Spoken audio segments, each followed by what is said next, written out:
तो लास्ट में सभी मॉर्टल्स एक अलग से डिमेंशन में चले जाते हैं जहाँ पे 1 साल होता है 10,000 साल के बराबर, ताकि वो ट्रेन कर सकें और अपने मल्टीवर्स को बचा सकें। अब उसके आगे, लेकिन उससे पहले तुम वीडियो को लाइक करो, और अगर तुम्हें ऐसे ही मांगास और मूवीज़ देखना पसंद है तो चैनल को भी सब्सक्राइब कर देना, ताकि आगे आने वाली वीडियोस तुम्हें सबसे पहले मिल सकें।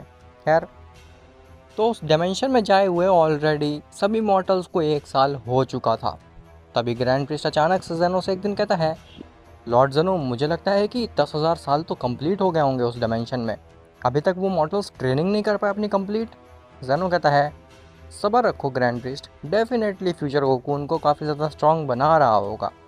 तुम बस ये चीज़ ध्यान रखो कि जब तक वो स्ट्रॉन्गेस्ट मॉडल हमारे मल्टीवर्स में नहीं है तब तक कोई प्रॉब्लम ना हो रही हो हमारे मल्टीवर्स में। ग्रैंड प्रिस्ट कहता है, जी लॉर्ड जेनो, मैं उस चीज़ पे पूरा ध्यान रखे हुए हूँ, लेकिन मुझे एक बात नहीं समझ में आ रही है कि जब से वो मॉर्टल्स उस डिमेंशन में गए हैं तब से हमारे मल्टीवर्स में कोई ना वॉइड क्रिएट हुआ है ना कोई और प्रॉब्लम आई है। मुझे समझ नहीं आ रहा है कि आखिर ऐसा क्यों हो रहा है। जेनो कहता है, ये तो अच्छी बात है ना कि हमारे मल्टीवर्स में और कोई प्रॉब्लम नहीं आ रही है और ना ही वॉइड क्रिएट हो रहा है, तुम इतने परेशान क्यों हो रहे हो ग्रैंड प्रिस्ट। ग्रैंड प्रिस्ट कहता है, लॉर्ड जेनो, कोई परेशानी नहीं आ रही हमारे मल्टीवर्स में, यही सोच करके मैं परेशान हूँ। आखिर अचानक से वॉइड क्रिएट होना कैसे बंद हो गए हैं, मुझे ये चीज़ समझ ही नहीं आ रही है। तभी ग्रैंड प्रिस्ट एक चीज़ नोटिस करता है कि लॉर्ड जेनो के पसीने छूट रहे हैं और वो काफ़ी ज़्यादा परेशान नज़र आ रहे हैं। ग्रैंड प्रिस्ट कहता है, लॉर्ड जेनो, आखिर आप क्या सोच रहे हैं, आप कहाँ पे खो गए। तभी जेनो अचानक से होश में आता है और कहता है, ग्रैंड प्रिस्ट, तुम यहाँ से बाहर जाओ, यहाँ पे कोई आ रहा है। ग्रैंड प्रिस्ट कहता है, आखिर कौन आ रहा है लॉर्ड जेनो यहाँ पे। जेनो कहता है, वो सब मैं तुम्हें बाद में बताऊँगा, फिलहाल तुम यहाँ से बाहर जाओ और मेरे गार्ड्स को भी अपने साथ ले जाओ। ग्रैंड प्रिस्ट कहता है, लॉर्ड जेनो, आप बहुत ज़्यादा अजीब बिहेव कर रहे हैं। जेनो कहता है, फिलहाल मुझसे कुछ भी बहस मत करो ग्रैंड प्रिस्ट, यहाँ से बस बाहर जाओ तुम। जैसे ही ग्रैंड प्रिस्ट इतने गुस्से में लॉर्ड जेनो की आवाज़ सुनता है तो वो घबरा करके बाहर चला जाता है और जेनो के गार्ड्स भी बाहर चले जाते हैं। जिसके बाद जेनो के पास दो बीइंग्स आते हैं। जेनो उनके पास जा कर के अपना सर झुकाता है और कहता है, जी बताइए लॉर्ड, आखिर आपका यहाँ पे कैसे आना हुआ, क्या मेरे से कोई गलती हुई है। तो बीइंग कहते हैं, जेनो, तुम्हें तो पता ही होगा ना कि तुम्हारे इस मल्टीवर्स का समय ख़त्म हो चुका है। जेनो कहता है, जी लॉर्ड, हमें पता, मुझे पता है, लेकिन आखिर आप ये बात बताने के लिए मेरे मल्टीवर्स में क्यों आए हैं। तो बीइंग कहते हैं, हमें इन्फॉर्मेशन मिली थी कि तुम्हारा मल्टीवर्स हमारे खिलाफ जाने वाला है और इस मल्टीवर्स को बचाने वाला है। जैसे ही जेनो ये बात सुनता है तो वो घबरा करके नीचे गिर जाता है और कहता है, नहीं नहीं नहीं लॉर्ड, आपको गलत इन्फॉर्मेशन मिली है, ऐसा कुछ भी नहीं होने वाला है। आखिर किसी को पता भी नहीं है कि ये मल्टीवर्स डिस्ट्रॉय होने वाला है मेरे अलावा, आखिर कौन ही आपके खिलाफ जाएगा, आप तो सबसे स्ट्रॉन्गेस्ट है ना। तो बिंग कहते हैं, हाँ, वैसे तो तुम्हारे मल्टीवर्स को मैं कुछ समय और देने वाला था, लेकिन अब मुझे क्योंकि ये इन्फॉर्मेशन मिल चुकी है कि तुम्हारा मल्टीवर्स शायद से मेरे खिलाफ जाने वाला है, तो मैं तुम्हारे मल्टीवर्स को जल्द से जल्द तबाह करने की कोशिश करूँगा और तुम्हें एक नया मल्टीवर्स दूंगा, तुम जिसके नए रूलर होगे। ऐसा बोल करके वो दोनों भी वहाँ से जाने लगते हैं, लेकिन तभी वो जेनो की तरफ मुड़ते हैं और कहते हैं, जेनो, तुम्हें पता है ना कि तुम्हारे डैड का हमने क्या हाल किया था। अगर तुमने भी सेम गलती की अपने मल्टीवर्स को बचाने की तो तुम्हारा भी वैसा ही हश्र होगा। जेनो कहता है, जी लॉर्ड, मैं बिल्कुल आपको डिसअपॉइंट नहीं करूँगा। तभी वो दोनों बींग्स जेनो को शाबाशी देते हैं और वहाँ से चले जाते हैं। जिसके बाद जेनो वहीं ज़मीन में गिर जाता है और बहुत ज़्यादा घबराया हुआ होता है। तभी ग्रैंड प्रिस्ट अंदर आता है और वो जेनो को इस हालत में देख करके परेशान हो जाता है। ग्रैंड प्रिस्ट जेनो के पास जाता है और उसे कहता है कि लॉर्ड जेनो, आखिर आपको क्या हो गया और आप ज़मीन में क्यों पड़े हुए हैं, क्या आखिर कौन से बींग्स आए थे यहाँ पे। तो जेनो बताता है कि ग्रैंड प्रिस्ट, यहाँ पे वो मेगावर्स वाले बींग आए थे और उनको पता चल चुका है कि हमारे मल्टीवर्स के बींग उनके खिलाफ जाने की कोशिश कर रहे हैं और इस मल्टीवर्स को बचाने की कोशिश कर रहे हैं। ग्रैंड प्रिस्ट कहता है, लॉर्ड जेनो, लेकिन ये चीज़ पॉसिबल कैसे है, आखिर उनको कैसे ही पता चल सकता है इस बारे में। जेनो कहता है, मुझे बिल्कुल भी आइडिया नहीं है कि उनको कैसे पता चला इस बारे में, लेकिन अब हमारे मल्टीवर्स के पास ज़्यादा समय नहीं बचा हुआ है। ग्रैंड प्रिस्ट कहता है, लेकिन लॉर्ड जेनो, आपने तो कहा था ना कि हमारे मल्टीवर्स के पास 2 साल बचे हुए हैं। तो जेनो कहता है, हाँ बचे हुए थे, लेकिन उन बींग्स ने कहा है कि अब वो हमारे मल्टीवर्स को जल्द से जल्द तबाह करने की कोशिश करेंगे, क्योंकि उनको अब शक हो चुका है हमारे मल्टीवर्स के ऊपर। ग्रैंड प्रिस्ट कहता है, ये तो बहुत ही खतरनाक बात है, हमें जल्द से जल्द ये बात उस फ्यूचर को बतानी होगी और उन सभी मॉर्टल्स को डिमेंशन से बाहर निकालना होगा, इससे पहले कि ज़्यादा देर हो जाए। जेनो कहता है, तुम ठीक कह रहे हो ग्रैंड प्रिस्ट, हमें अभी जाना चाहिए उस डायमेंशन में और उन सबको बाहर निकालना चाहिए। जैसे ही जेनो और ग्रैंड प्रिस्ट वहाँ से जाने लगते हैं डायमेंशन की तरफ, तभी जेनो के पैलेस पे वो सभी मॉर्टल्स फ्यूचर गोकू के साथ आ जाते हैं। जैसे ही फ्यूचर गोकू जेनो और ग्रैंड प्रिस्ट को घबराए हुआ देखता है, फ्यूचर गोकू पूछता है, लॉर्ड जेनो आखिर क्या हुआ, आप दोनों इतने ज़्यादा घबराए हुए क्यों लग रहे हैं। तभी जेनो और ग्रैंड प्रिस्ट सब कुछ एक्सप्लेन करता है उन सभी को। फ्यूचर गोकू कहता है, इसका मतलब है कि अब हमारे मल्टीवर्स के पास ज़्यादा समय नहीं बचा हुआ है, उन मेगावर्स वाले बीइंग को शक हो चुका है हमारे ऊपर। जेनो कहता है, हाँ तुम ठीक समझे, और मुझे नहीं पता आखिर ये किसने किया है, ये किसकी करतूत है। फ्यूचर को कहता है, लॉर्ड जोनो हमें वो नहीं सोचना चाहिए, हमें पहले ये सोचना चाहिए कि हम कैसे उन बीइंग से लड़ सकते हैं और उन्हें हरा सकते हैं। जेनो कहता है, तुम लोगों को जो भी करना है इस मल्टीवर्स को बचाने के लिए तुम करो, लेकिन इसमें मैं तुम्हारा बिल्कुल भी साथ नहीं दे सकता।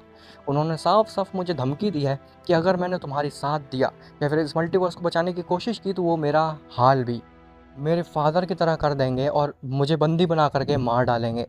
फ्यूचर गोकू कहता है, लेकिन लॉर्ड ज़ेनो आप बिल्कुल चिंता मत करिए, मैंने इन सभी मॉर्टल्स को इनके पीक पे ले आया है और अब इन मॉर्टल्स के सामने कोई भी नहीं टिक सकता है।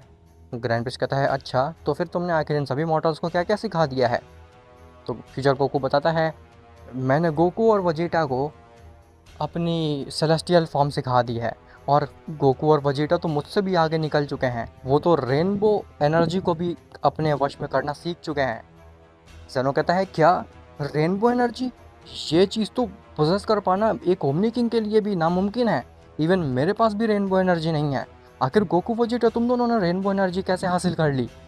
गोकू कहता है, लॉर्ड ज़ेनो हम बस ट्रेनिंग कर रहे थे और अचानक से ही एक समय मैंने और वजीटा ने रेनबो एनर्जी को हासिल कर लिया, हमें खुद नहीं आइडिया हमने वो कैसे किया था। फ्यूचर गोकू कहता है, और सुनिए लॉर्ड ज़ेनो, मैंने ब्रोली और गोहान को ओमनीसियन इन्फिनिटी फॉर्म सिखा दी है, जो कि इतनी ज़्यादा पावरफुल है कि इनके सामने कोई भी टिक ही नहीं सकता है। अगर गोहान और ब्रोली एक बार उस फॉर्म में ट्रांसफॉर्म हो गए तो इनके सामने किसी का भी टिक पाना एकदम इम्पॉसिबल है। मैंने हिट को टाइम मैनिपुलेशन सिखा दिया है, अब वो किसी भी प्रकार का टाइम मैनिपुलेशन कर सकता है, और फ्रीज़ा को उसकी सबसे स्ट्रॉन्गेस्ट कॉस्मिक फॉर्म सिखा दी है। इसी के साथ साथ मैंने जिरेन को एक यूनिक फॉर्म सिखाई है जो कि मैं अभी रिवील नहीं कर सकता। ज़ेनो कहता है, यूनिक फॉर्म, आखिर कैसी unique form Goku.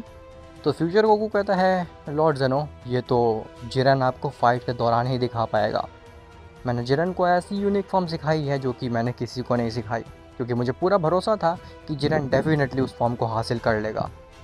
Grand priest कहता है, जिरेन तुम तो बताओ आखिर तुमने कौन सी फॉर्म हासिल की है। तो जिरेन बस मुस्कुराता है और कहता है, "हाँ, आपको जल्दी ही पता चल जाएगा लॉर्ड ग्रैंड प्रिस्ट, थोड़ा सब्र रखिए। फ्यूचर गोकू कहता है, लॉर्ड ज़ेनो क्या आपको अभी भी लगता है कि हम सबके सामने वो बीइंग टिक सकते हैं। ज़ेनो कहता है, हाँ वो बीइंग अभी भी बहुत ज़्यादा शक्तिशाली हैं, उनके सामने कोई भी नहीं टिक सकता है, मल्टीवर्स में ऐसा कोई बीइंग ही नहीं है जो कि उनको सरपास कर सके।